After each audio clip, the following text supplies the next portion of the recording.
څوک وایي چې زما دي یو ضروري حاجت ته هغه دې پوره شي نو دا ویډیو وګورئ. څه قسمه حاجت الله پوره کوي دا ویډیو وګورئ.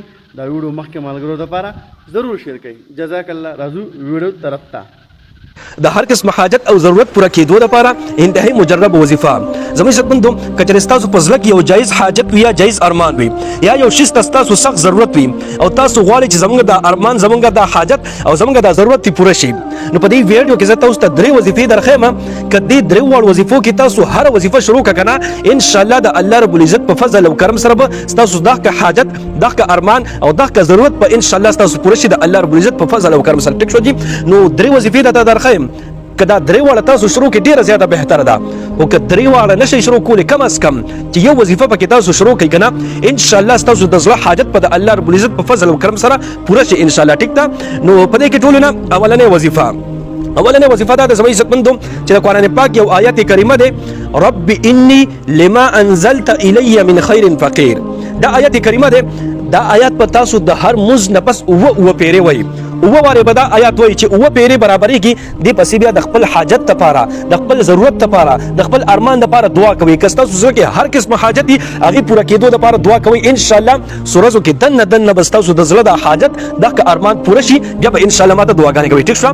دا اولنې وظیفه شو. دویمه وظیفه دا ده په قرآن پاک یو سورته ده سورۃ النمل. دا به تاسو یو هفته مسلسل تلاوت کوئ.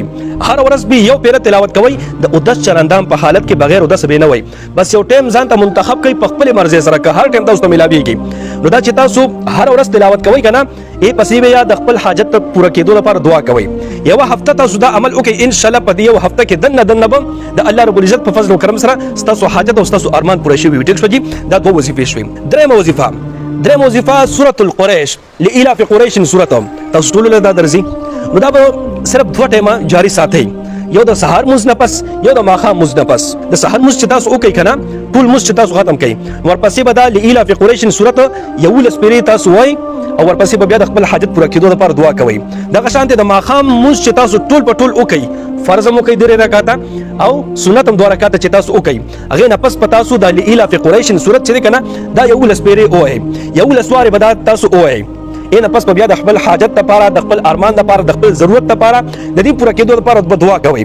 ان شاء الله سورزو کې دنه به تاسو حاجت پوره شوي وي تاسو ارمان پوره شوي وي تاسو ضرورت پوره شوي ان شاء الله بیا به تاسو ان شاء الله د بندې ناچسته دعاګانې کوئ. خدا وظیفې ضرور شروع کړئ چې تاسو حاجتونه او تاسو ارمانونه پوره شي. ټیک شو جی. کوشش وکړئ ویډیو د ثواب په نیت باندې ډېر شیر کړئ چې ټول مسلمانانو ته ورسیږي او تاسو ته دعاګانې کوي. الله رب العزت مو خوشاله باد ساته.